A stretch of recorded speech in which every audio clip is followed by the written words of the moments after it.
hogaamiyaha Jubbaland Axmed Madoobe oo hadda isku diyaarinaya dib u doorasho bishan Agoosto gabagabadeeda in lagu dhawaaqo guddiga doorashada Jubbaland in sidoo kale Axmed uu ku dhawaaqo dagaalka shabaab inuu hogaami doono iyo qodobo caynkaas waxa soo baxaya in wada hadal muddooyinkii dambe u socday maamulka dawlad deegaanka Soomaalida Itoobiya jigjiga fadhigoodu yahay iyo sidoo kale hogaamiyaha Jubbaland Axmed Madoobe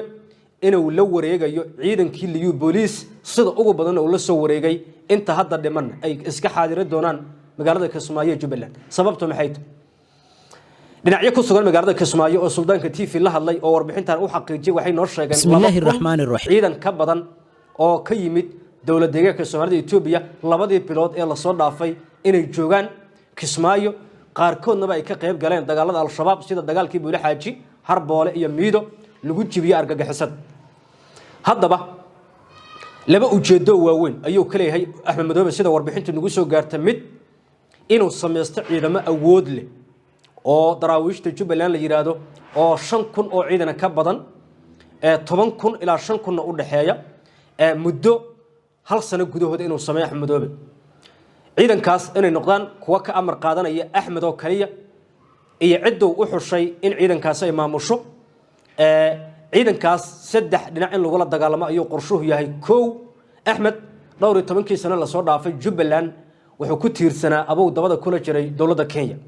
qodobka koowaad in Kenya laga fuji karo culeysna uga imaan karo laakiin inuu sameesto ciidan uu uga maarmi karo saaxiibtinimada Kenya iyo ciidanka Kenyanka waa qodobka koowaad qodobka labaad haddii inkiis duulaan uga yimaado fil Soomaaliya inuu kula dagaalamo ciidankaas oo u difaacaan jiritaanka Jubbaland qodobka saddexaad oo dagaalka al-shabaab oo ah qodobka laga rabay inuu koobaad ka dhigo saddexdaas ujeedo ayaa laga leeyahay ciidankan hadda loo bixinayo daraawiishta Jubbaland laakiin asalkoodu yahay liyu police oo ka yimid dawlad deegaanka Soomaalida Itoobiya sababta marka ciidankaas dawlad deegaanka Soomaalida Itoobiya looga keenay saad la socotaan waxa jira amar ka soo baxay dawladda dhexe Itoobiya oo lagu kala diray ciidankii maamulada ay lahaayeen inkastoo maamulada qaar ay diideen sida Amxaarada Tigreega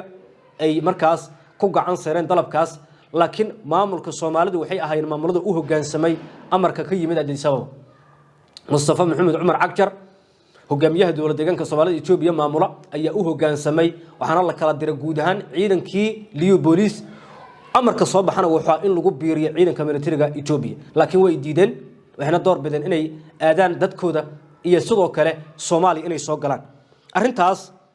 culeys ma dhali kartaa warbixinta magaalada Kismaayo maalmihii dambe naga soo gaaraysay sidaas ayay sheegaysaa in ciidanka liyu booliis markaas la kala diray Jubbaland la soo wareegtay ilaa 2,000 oo askari safar dhulkan ay ku soo galeen halkaasna ku tageen maamulka Jubbaland uu la wareegay kordhiyana ciidankan bilaabay kadib markii ay markaas deegaanka Buule Xaaji iyo Miido ka dagaalameen al-shabaabna kula dagaalameen aragtida Axmed Madoobe uu qabo waa aragti ku saabsan aba inuu markaas ku dabaqayo ciidankaas inay yihiin ciidamo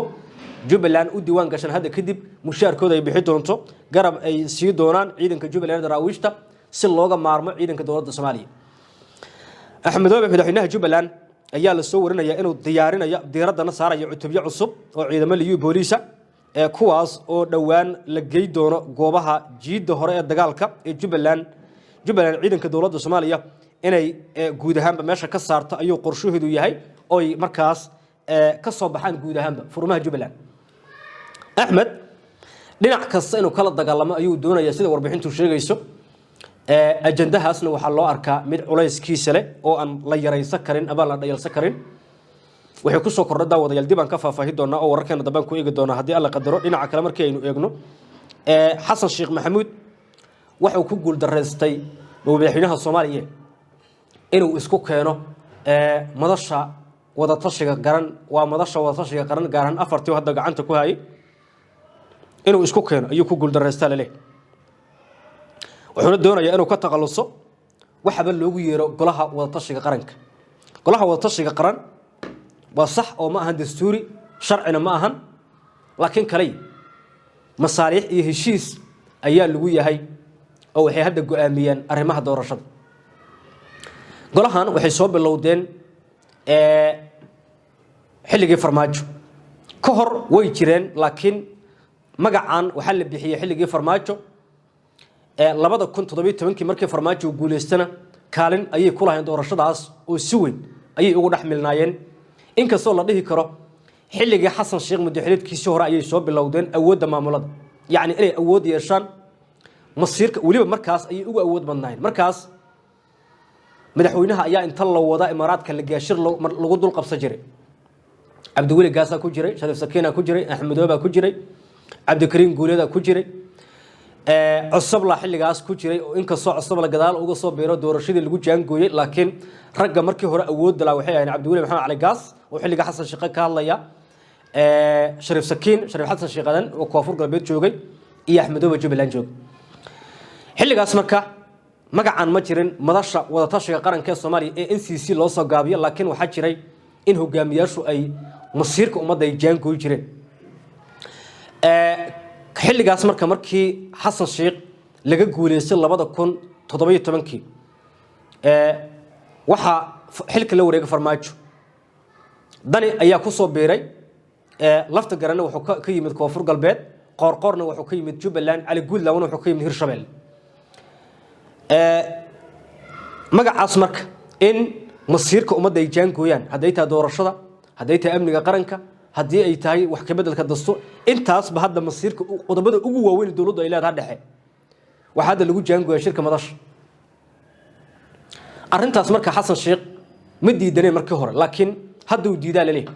sababta ku diidana 6 mar ka badan ayuu baaqday shirka madasha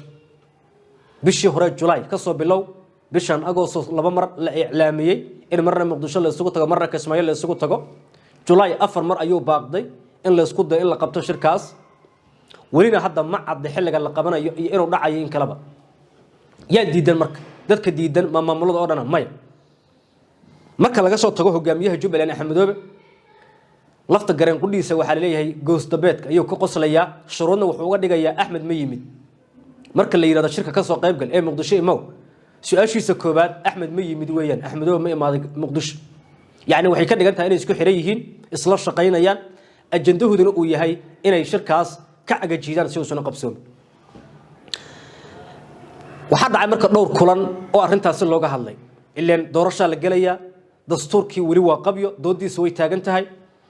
go'aano masiiriya oo arinta Itoobiya ay kamid tahay taagan guddiga doorashada in la ansixiyo la isku raaco ayaa la doonaya